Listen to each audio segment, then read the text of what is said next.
Well, the Ides of March have passed, and Israel, fortunately, is still standing. So what's the connection? As a student of history, Israeli Prime Minister Binyamin Netanyahu is no doubt familiar with the fatal betrayal of Roman Emperor Julius Caesar by his most trusted friends. With that in mind, we suspect Netanyahu experienced déjà vu when U.S. President Barack Obama reassured him that, quote, the United States will always have Israel's back when it comes to Israel's security. Given the mercurial history between the two leaders, Netanyahu could have been forgiven had he quickly checked the back of his suit coat for protruding dagger hilts. Recent opinion polls show that a mere 6 to 8% of Israeli citizens support the U.S. president. How has this president managed to bring the historically warm relationship between our two countries to such unprecedented lows?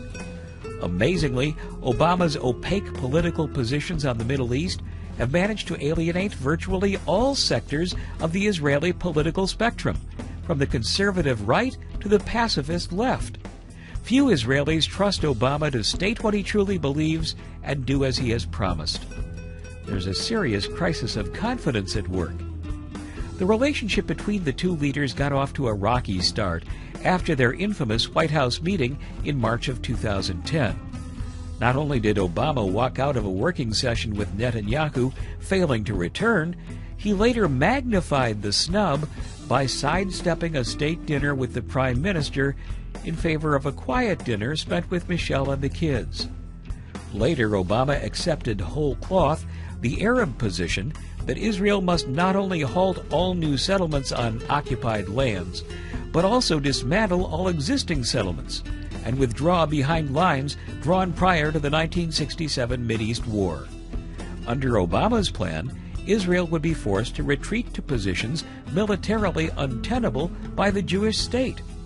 Can you say national suicide? Another Shakespearean tragedy comes to mind, except in this Romeo and Juliet remake, it is lover Obama saying to his Bibi, "You drink your poison first, and I'll drink mine second." With love like this, who needs enemies? These concessions Obama demanded were to precede any further negotiations for a comprehensive Middle East peace. Of course, Netanyahu rejected that pressure, lecturing and embarrassing the president in a now famous White House exchange.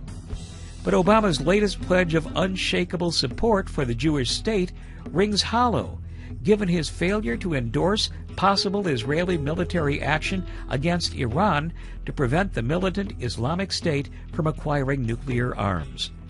Now consider Obama's decision this month to release $1.3 billion in frozen U.S. military aid to a new, more radical Egyptian government dominated by the Muslim Brotherhood. Israeli citizens are left to ponder whether Egypt will break its peace treaty soon, employing these latest shipments of American-supplied M1A1 tanks and F-16 aircraft against them. With such friendly stabs in the back, it makes you wonder whether Binyamin Netanyahu's final words might be, "Et tu, Barak?"